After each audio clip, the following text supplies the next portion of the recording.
faly manonona ny fiarabana ho antsika rehetra indray izay manaraka n'izao fandaharan'izao izay.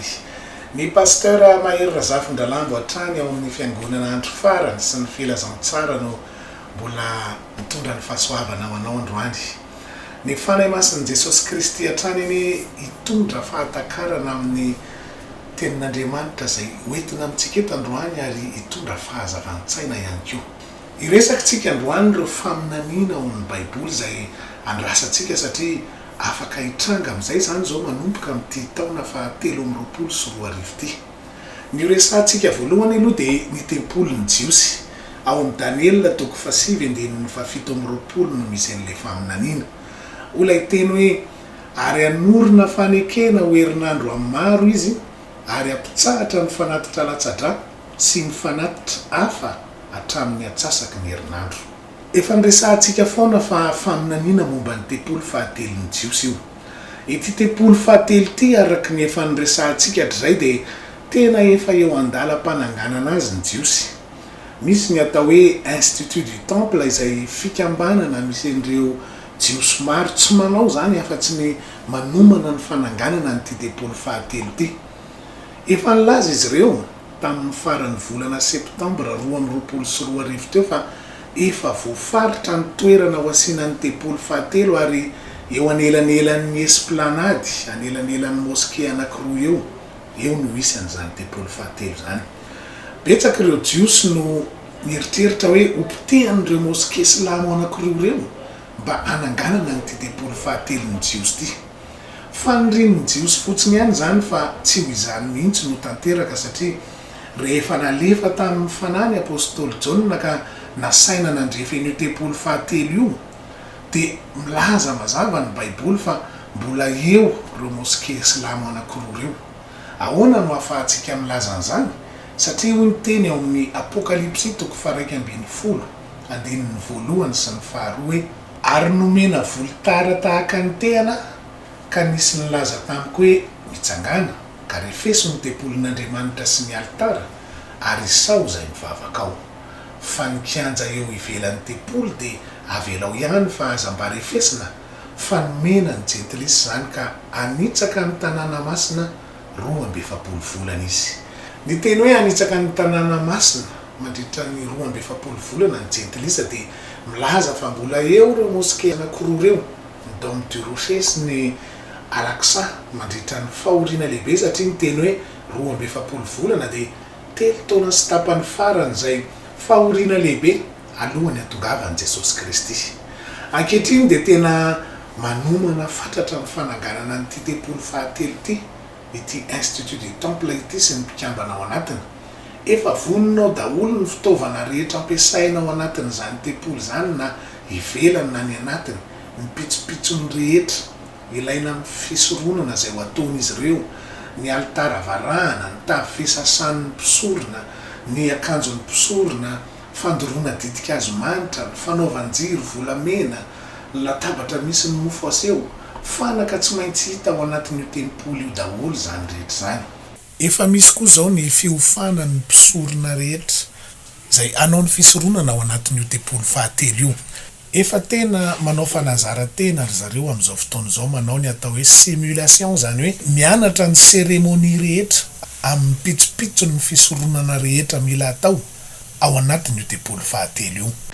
Ny ombomena atao fanatitra voalohany hanadiovana ny Israely rehetra aza dia efa vonina avokoa. Efa misy enina anisan'ny ombomena voninao araka ny nomero toko 7:10 dia izay rehetra mifanerasera amin'ny faty dia maloto ka tsy mahazo manakaiky an'io tempolo io na mikasika ny tempoly. Hoy ny andinin'ny 4:12 amin'ny nomero toko 7:10 io hoe izao ny lalàna raha misy olona maty ao anday, izay rehetra miditra ao anday sy izay rehetra ao anatin'ilay dia aloto afotoana. Ary izay rehetra mikasika izay maty tsabatra any an-tsaha na fatin'olona na taolan'olona na fasana dia aloto afotoana. Ny hoe afotoana dia 7 andro. Midikany amin'izao andron'ny Covid-19 izay atahorana mbola hiverina hiparitaka izao dia tena manana enta-mavesatra mafy mihitsy ny Jiosy anangana ity tempolo fahatelo ity mba hanadiovany tenany ahafahany manao ny fanompona an'Andriamanitra. Satria arak'ilay tenin'ny soratra masina teo dia maloto tsy mahazo miditra sy manakaiky an'io tempolo io izy izay misy maty ao aminy. Tena eta mavesatra ho azy ireo zany satria araky ny efa nolazaintsika teo aloha dia mbola tsy nandray an'i Jesosy ho Mesisy na Kristy mihitsy ny Jiosy fa mbola tena nitapenana ny masina. Mbola tsy manaiky ny fanekena vaovao amin'ny Baiboly izy fa ny fanekena taloha zay mbola mifototra ao amin'ny lalàn'ny Mosesy. Fa aty amin'ny fanekena vaovao kosa ho isika dia efa niravahan'i Jesosy Kristy zany tempolo vato aman-kazo zany, fa efa nanangana tempolo vaovao izy ka isika ny tempolin'Andriamanitra rehefa nandray ny filazantsara izay nataony isika. Ka ny fanontaniana mipetraka dia ny hoe mety ho an'ity taona 324 ity ve ny ananganana an'io tempolo io? Tsy fantatro ny valiny satria hatreto aloha dia mbola mifandona foana ny Jiosy sy ny silamo palestiniana raha vao mikitikitika an'io toerana io ny Jiosy. Kanefa kosa ny zava-mitranga ankehitriny dia tafaverina ilay prime ministre israeliana Benjamin Netanyahu zay efa prime ministre teo aloha. Efa nahavita dingana lehibe ty prime ministre lany ty raha ny fandriampahalemana tao amin'ny Union Eufrate iny ny resahana satria efa nahatanteraka ny fanekena tamin'ny firenena maro manodidina ny Union Eufrate iny izy mba hanaiky ny fizakatan'ny Israely anangana ny tempolo fahatelo eo. Efa nanaiky an'izany fanekeny zany daholo na ny Maroc na ny Émirats Arabes Unis, ny Koweït, ny Arabie Saoudite, ny Soudan, accord d'Abraham no niantsona n'izany fanekeny zany. Zay fanekena manaiky ny Israely anangana ny tempolon'ny fahatelo eo indray eo a Jerosalema ary hozaraina ny tany, hozaraina ny Palestina sy Israely. Ny Palestina sisa andrasana anaiky an'izany fanekeny zany satria ny faneken'ny Palestina n'io fanekeny io no hidirantsika amin'ny 7 taona farany alohan'ny hatongavan'i Jesosy Kristy arak'ilay Daniel 7:7 zay fakitsika teo hoe anorina fanekena ho herinandro maro izy. Efa tena manao antsoava ny Palestiniana ankehitriny ty prime ministre israeliana ity anaiky an'izany accord d'Abraham zany keo fa mbola eo alohantsika zao. Manara-maso zany tsika zao ny amin'ny fanatanterahana nyty traité de paix israélo-palestiniana ity ananganana ny tempolo fahatelo io sady hidirantsika amin'ny 7 taona farany zany amin'ny fiavian'i Jesosy Kristy satria isika foana tany aloha hoe niteny hoe herinandro lazain'ny Baiboly eto dia milaza 7 taona. Tsy hidirantsika lavabe intsony zany fa efa vitantsika tany amin'ny lesona tany aloha. Ny andro sy ny ora ho isika tsy misy mahalala fa ny vanim-potoana kosa amin'ny fiavian'i Jesosy Kristy dia mazava ny Baiboly fa miditra amin'ny 7 taona farany alohan'ny hatongavan'i Jesosy Kristy tsika rehefa mandeha io accord israélo-palestiniana zay ananganana ny tempolo io. Anisan'ny fampihavanana tena sarotra teo amin'ny tantara ny mandamina n'ity adiny Israela sy Palestine ity ary milaza ny Baiboly fa anisan'ny tohatra ray hiakaran'ilay antikristy eo amin'ny fitondrany io satria iseho eo ahavitan'io fanekeny io na io traité de paix fanaovatsiny io izy ary tondra n'ity zao tontolo zao ty ao anatin'ny fahoriana lehibe avy eo 3 taona sy tapany alohan'ny hatongavan'i Jesosy Kristy.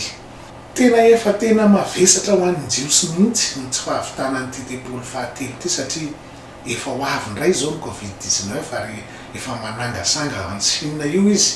Ny firenena rehetra manodidina zao dia efa manidy varavarana ho an'ny Chine daholo.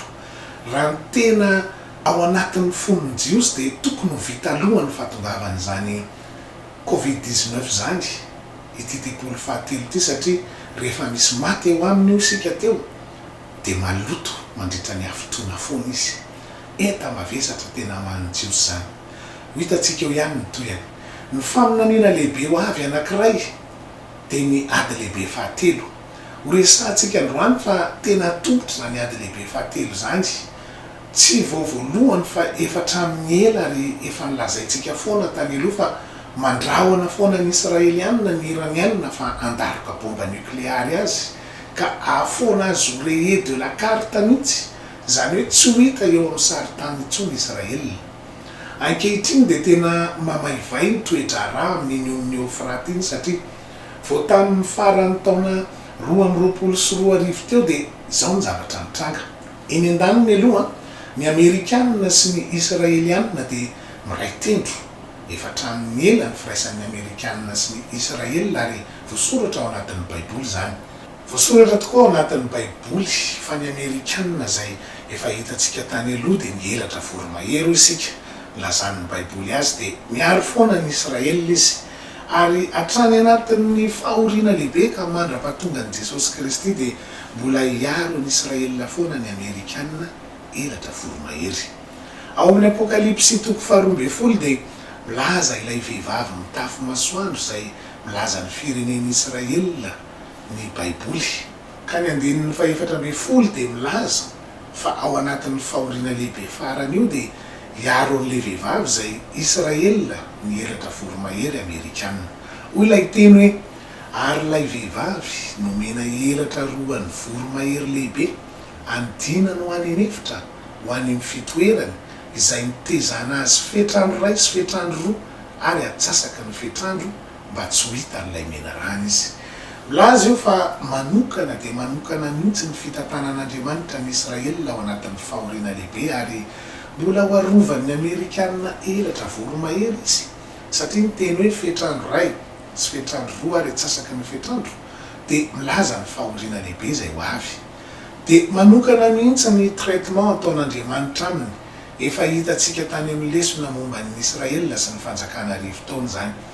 Ny teny hoe mba tsy ho hitan'ilay menarana izy teo dia manambara fa ny Israela dia tena ala ny devoly mihitsy aty amin'ny andro farany satria ny menarana dia endriky ny devoly.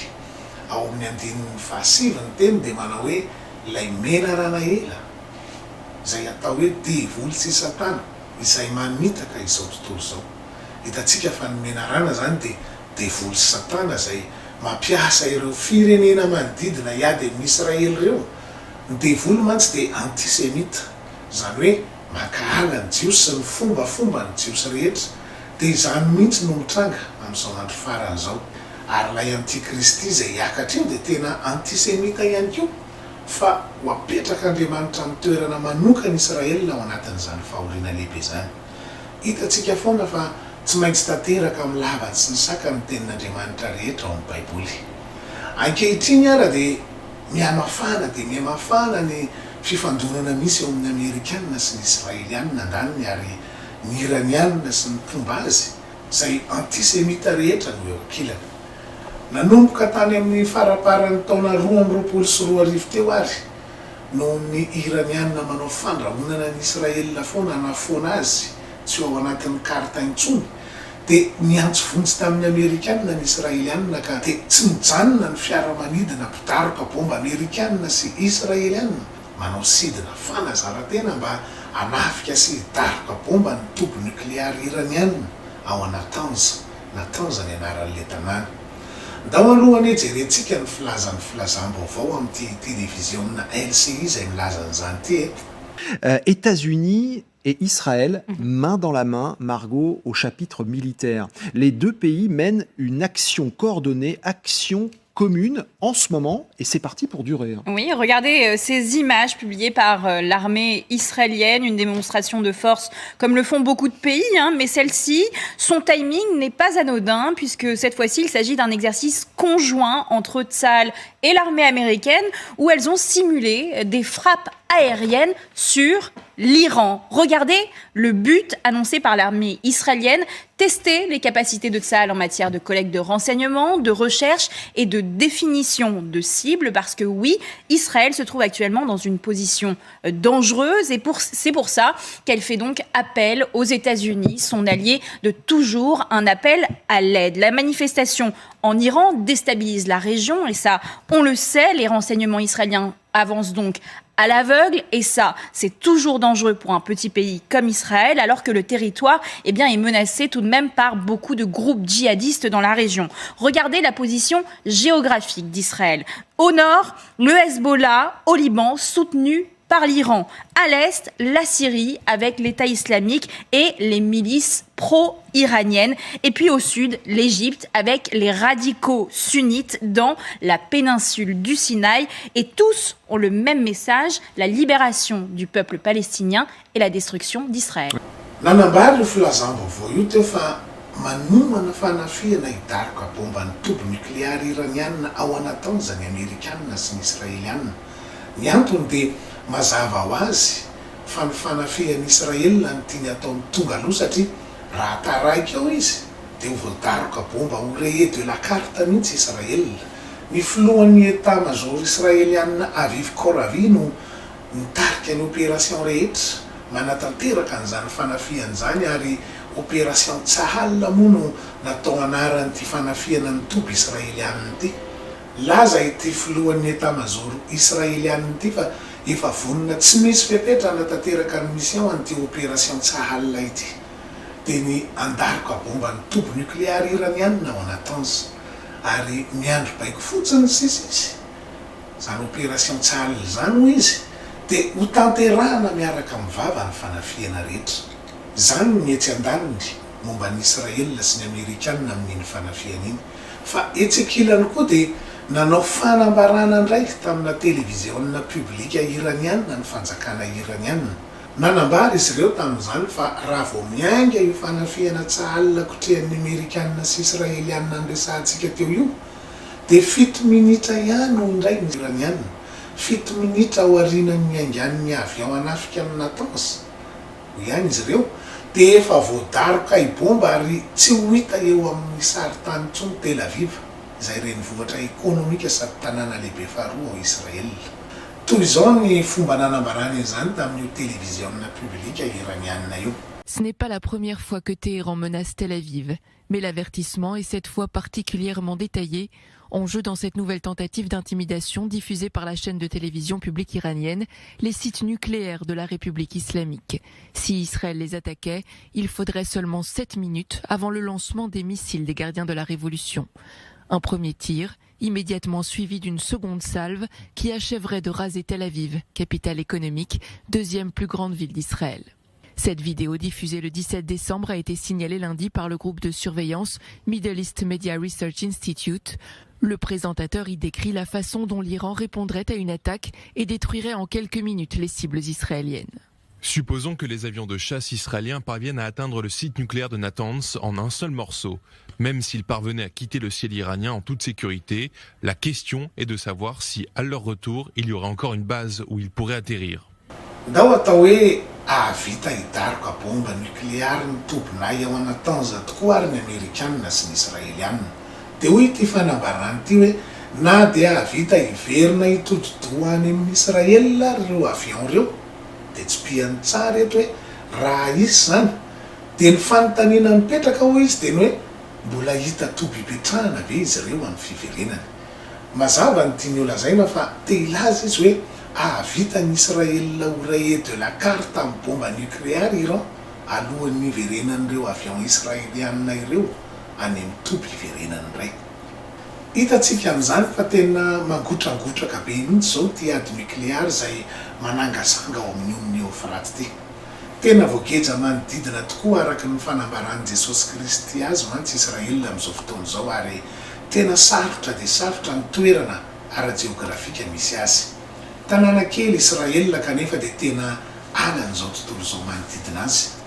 Avy aty avaratra ny Hezbollah, Liban izay miaraka amin'ny Iran mangeja azy. Avy aty atsinanana ny Syrie miaraka amin'ny État islamika sy ny milisy miaraka amin'ny Iran ihany koa. Samy fahavalony daholo ireo mangeja azy avy aty atsimony Egypte sy ny radicaux sunnite ao amin'ny nosy mitambatra manodidina ny Sinai. Avy aty avaratra atsinanana ny Libianina dia mametraka roa hetsy misile mitodika ao Israelina. Avy aty avaratra andrefana dia 5 alina ka hatramin'ny 2 hetsy na 2 hetsy misile mihitsy aza amin'izao tsika miteny izao misile mitodika ao Israelina. Avy any andrefana misy any Jordanie feno misile terrorista iranianina mitodika makao Israelina ary avy aty atsimo atsinanana misy any Hamas sy ny bande de Gaza iny Egypte ka hatramin'ny Turquie efa milaza ireo firenena rehetra ireo fa anafika any Israely daholo fa miandry ny fotoana mety fotsiny ireo fa ny tanjona tokana hitovizana dia ny anafaka ny Palestina ary ny anafoana ny firenena Israelina. Na dia eo aza nefa zany dia tsy fahavalon'ny Israely avokoa akory ireo firenena rehetra ao amin'ny Union Eufrate iny fa manana an'ireo firenena miaraka aminy koa izy araka nylazaintsika teo hoe niaraka nanao ny accord d'Abraham taminy dia averintsika ihany ireo firenen'ireo tany saina hoe ao Maroc, Émirats Arabes Unis, Koweït, Arabie Saoudite, Soudan, Bahreïn ary vao tamin'ny 2024 teo azy i Turquie izay mitsangana ho fahavalony taloha dia lasa nanao accord aérien amin'ny Israel. Mbola tsy nisy tamin'ny tantara rehetra zany fa zao vao tonga zany. Matahotra mafy ny fitaovam-piadiana iraniana tokoa mantsy ireo firenena silamo voatanisa izay miaraka amin'ny Israel teo reo dia izany koa no kambanany amin'ny Israel satria ny Israel dia manana fitaovam-piadiana anti-missile tsy manam-paharoa sady tena mahery vaika indrindra. Efa hita tamin'ny adiny fanaovany tamin'ny Hamas tamin'ny taona 2024 teo iny zany. Inona ary no mety ifandraisan'izany rehetra zany amin'ity adiny Russie sy Ukraine sy ny hoe ady lehibe fahatelo ity. Ny Israel aloha dia milaza fa tsy manampy mivantana ara-pitaovam-piadiana ny Ukraine saingy miaraka amin'ny ray tendro kosa amin'ny Ukraine sy ny otaniny izy. Manampy ny Israel amin'ny fanampiana araka olona tahaka ny fitsaboana ny miaramila maratra izy, manangana ny hôpitaly tsaboana. Laza kosa ny ambassadrice israeliana Yael Sherman tamin'ny televizionna LCI ohatra fa tsy anaiky mihitsy ny ananany iraniana bomba nucléaire Israel satria loza ho azy zany voalohany ary tsy ho an'ny Israel ihany ho izy fa ho an'izao tontolo izao mihitsy. Manao antsoavo an'i Israel kosa ny filoha Volodymyr Zelensky mba hanohana ara-pitaovam-piadiana ny Ukraine satria fantany fa manana fiarovana be mahery vaika Israel ho isika tany aloha amin'ny resaka anti-missile. Ny iraniana mantsy dia manampy ny Rosiana mandefa drone mandatsaka bomba manafika ny Ukrainiana izy amin'izao fotoana izao. Azo antoka fa amaly sy andray anjara amin'izany Israel noho izany fifandonana mafana dia mafana amin'ny Israel sy iraniana izao.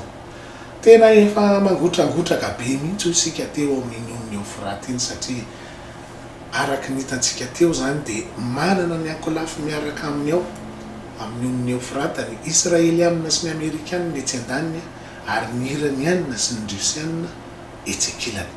Ary isika tany aloha hoe tena tombotra zany ady lehibe fahatelo zany tsika izao fa ny fotoanany sisa andrasana.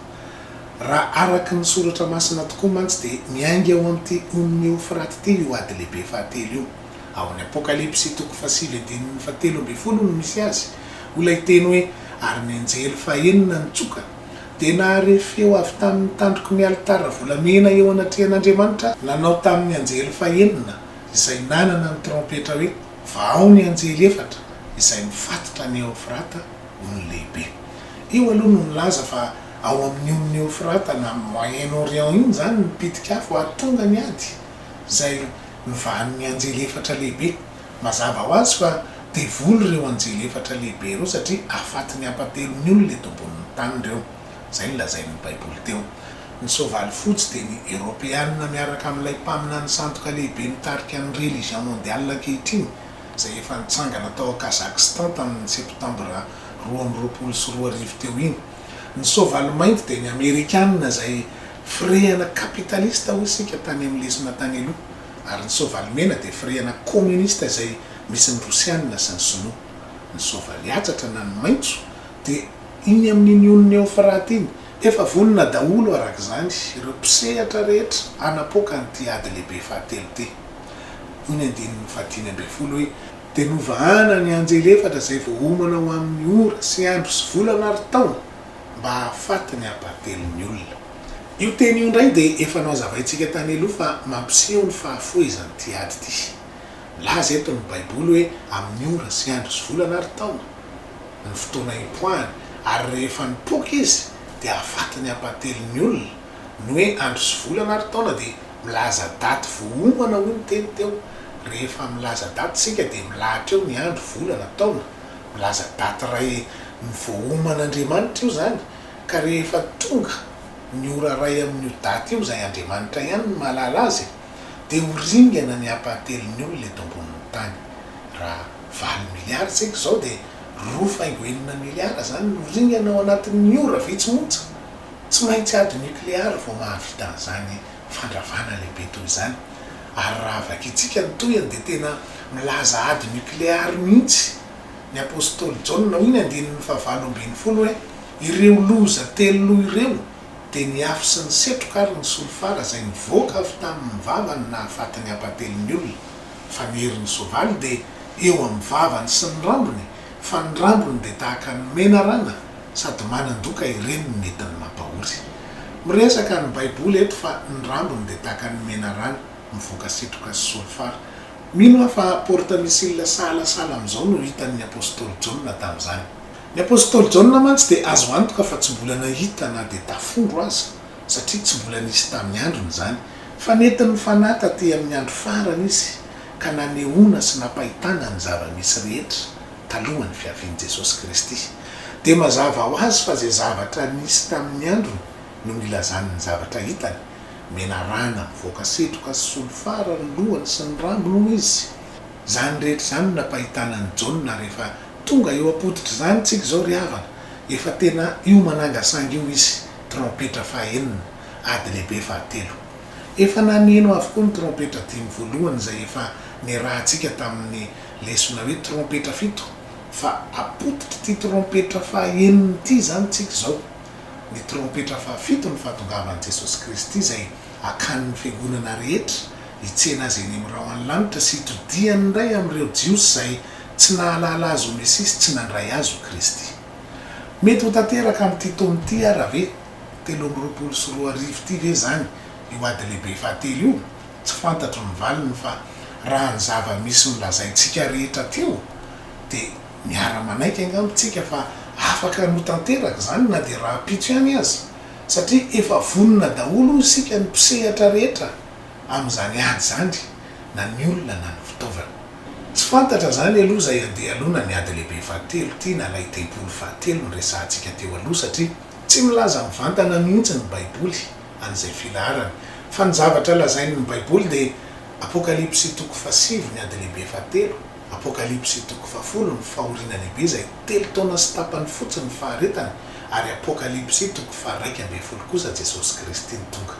Raha ny fitantaran'ny baiboly azy dia mifanakaiky kely ny trompetra fahaenina ady lehibe fahatelo isika sy ny trompetra fahafito izay fahatongavan'i Jesosy Kristy. Tsy maintsy ho avy zany ry havana zany ady lehibe fahatelo zany ary voasoratra zany na ino tsika na tsy ino.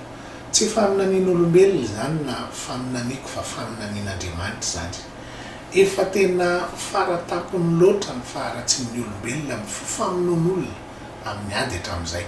Mbola tsy nisy ady lehibe mahatsiravina indrindra nefa sady fo indrindra tahaka n'ity ady ho avy ity tamin'ny tantaran'ny zanak'olombelona ady lehibe fahatelo. Mbola tsy nisy toy izany hoe ao anatin'ny ora vitsy monjy zany dia ripaka ny 2.9 miliara. Tafahoatra loatra zany tonga eo amin'ny faratampony toerana tena tsy sitrapon'Andriamanitra mihitsy izao tontolo izao satria an'Andriamanitra ny aina. Ka ho avy izy tsara ny tsy fahamarinana rehetra sy ny tsy fahamasinana rehetra hatramin'izay. Ho avy izy amin'ny trompetra fahafito andravany fanjakan'olombelona rehetra hatramin'izay ka ametraka ny fanjakany 10 taona eto indray aloha ary mandrakizay avy eo. Tsy hoe faly akory izay ry havana raha mitantaran'izany zavatra zany. Tsy hoe mentanentana noho ny ady isy na noho ny faty isy fa mentanentana kosa fa ho avy ny tompon'ny tompo sy mpanjaka amin'ny mpanjaka. Tsy reraka mihitsy aho milaza aminao hoe ny fanjakan'olombelona hatramin'izay dia mandat présidentiel 3 taona na 4 taona na 5 taona. Tsy misy mihoatran'izany. Ifandrombahany zany mandat présidentiel zany ary andoavan'ny sasany vola be tsy toko tsy foroana mihitsy ny mahazo toerana ao anatin'izany hatr'izay na aiza na aiza. Efaminona mihitsy azy zany amin'ny firenena maro. Fa ny fanjakan'Andriamanitra kosa dia mandrakizay ary omeny Jesosy Kristy ny olo-masina zany. Izy fanenjehana be ataon'ny religion mondiale sy le gouvernement mondial izay antikristy ara-panjakana sy ara-pivavahana iray tendro hitondra an'ilay fanjakana farany 3 taona sy tapany ao anatin'ny fahoriana lehibe io alohan'ny havian'i Jesosy Kristy. Izy fanenjehana be ataon'izy ireo amin'ny olo-masina. Eo no tanteraka indray ny tenin'Andriamanitra hoe raha miara-miaritra aminy isika dia hiara-manambonina hatramin'ny koa. Romanina 7:17 zany.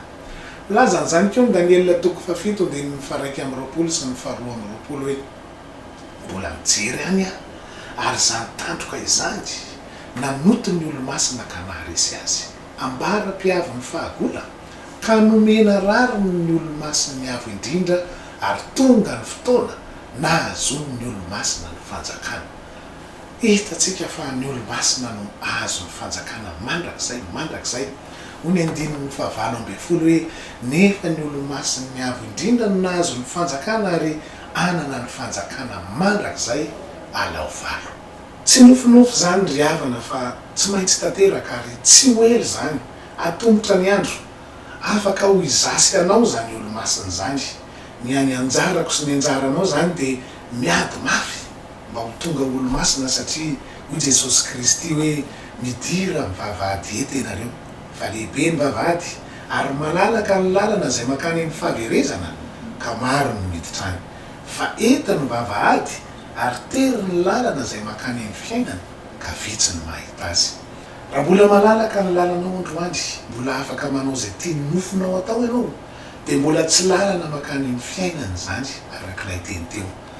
Lalana toroko anao androany dia niatongavanao amin'izany hoe olo-masina ny avo indrindra zany dia tsy misy afa-tsy ny fandraisana amin'ny lavany sy ny sakan'ny filazantsara izay nieretan'i Jesosy Kristy satria io filazantsara io no manasa antsika sy manamarina antsika ary manamasina antsika. Hoy ny Korintiana 1:9-7 hoe moa tsy fantatrareo fa ny olona tsy marina tsy mba handova ny fanjakan'Andriamanitra. Aza mety ho fitahany ianareo fa ny mpijangajanga sy ny mpimamy sy ny mpanompo sampy sy ny mpakavadin'olona sy ny sodomita sy ny mpangalatra sy ny mpierina sy ny mpimamy sy ny mpanaratsy ary ny mpanao akiriny dia tsy mba handova ny fanjakan'Andriamanitra. Raha mbola ao anatin'ireo voatanisa ireo no misy ianao androany dia hoy ny teny teo hoe tsy mba handova ny fanjakan'Andriamanitra. Kanefa na dia mbola ao aza no misy ianao androany dia faly am'laza aminao fa mbola manana fanantenana ianao raha maheno an'izao afatra izao ka mety satria manana vahaolanao anao Jesosy Kristy. Mbola afaka handovany zany fanjakan'Andriamanitra zany ianao raha tianao, raha mbola velonaina maheno an'izao afatra izao. Satria tsy tonga ho an'ny olo-marina Jesosy Kristy fa ho an'ny mpanota, saingy tsy mpanota mijanonao amin'ny otana ny tadiaviny. Tsy tonga ho an'ny mpanota tsy mahafoy ny otana izy fa tonga ho an'ny mpanota mba hibebaka. Hoy Jesosy ao amin'ny Luka 5:2-3 hoe tsy avy antsony marina fa ny mpanota mba hibebaka. Afaka mbola ho sasany ianao, afaka ny dioviny ianao ho amarinina ary ho amasinina amin'ny alalan'ny filazantsara ka tena ho afaka ho tonga olo-masina tokoa. Dia hoy ny 1:20 amin'ilay Korintiana 1:4 teo ary efa mba toy izany ihany ny sasany aminareo saingy efa voasasa ianareo. Hitanao, azo sasana tsara ianao, efa no amasinina ianareo, efa no amarinina ianareo. Inona no nanaovana azy? Dia hoy toyany hoe tamin'ny anaran'i Jesosy Kristy Tompo sy tamin'ny fanahan'Andriamantsika. Hitanao, raha mandray ny filazantsara ianao dia ho amasinina sy ho amarinina satria ny hoe anaran'i Jesosy Kristy sy ny fanahany dia filazantsara ny lazain'io. Dia tsy inona fa le filazantsara ny lazaintsika tany aloha foana hoe voalaza ao amin'ny asan'ny apôstôly toko 2:7 manao hoe mibeba ary aoka samy atao batisa amin'ny anaran'i Jesosy Kristy ianareo rehetra mba azo famelana ny elokareo ary ianareo andray ny fanomezana dia ny fanahy masina. No hoe voasasa tamin'ny anaran'i Jesosy Kristy dia ny famelan-keloka tamin'ny batisa tamin'ny anaran'i Jesosy Kristy tamin'ny ranobe rehefa avy nibebaka. Fafan'i Jesosy Kristy amin'ny rany amin'ny alalan'iny rano iny daholo ny fahotantsika rehetra hatramin'izay hatramin'ny ianao mbola vao nanomboka nanota. Ny hanamarinana sy ny hanamasinana antsika kosa dia ny fanahan'Andriamantsika hoy ny teny teo hoe ianareo andray ny fanomezana dia ny fanahy masina ho ilay filazantsara. Izany tompoko no atao hoe filazantsara, mibebaka atao batisa amin'ny anaran'i Jesosy Kristy ary mandray ny fanomezana dia ny fanahy masina. Asan'ny apôstôly toko 2:7. Zany no teny fikasana aminjenantsika rehetra. Hoy ny 7:30 hoe io no teny fikasana aminjenantsika rehetra tsy ho an'ny jiosy ihany izay namono an'i Jesosy teo amin'ny hazo fijaliana, fa na isika lavitra ty amin'ny taona 2000 aty aza, dia izany ihany no hamonjenantsika satria isika koa namono an'i Jesosy Kristy fa ankolaka no minona no ny fahotantsika.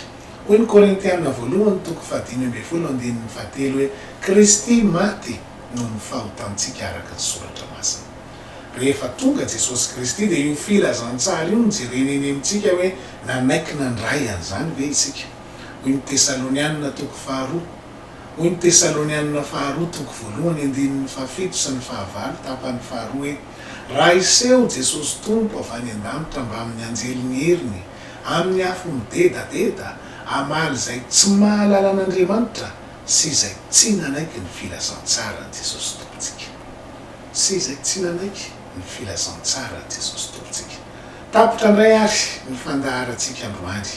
Aza vela isy anakana anao mihitsy tsy handray an'izany filazantsara famonjena lehibe izany ary aza vela isy anakana anao koa tsy hay mitohy amin'ny fandaharana satria amin'ny herintsika dia isy vaovao lehibe mahafinaritra koa no lasaina aminao.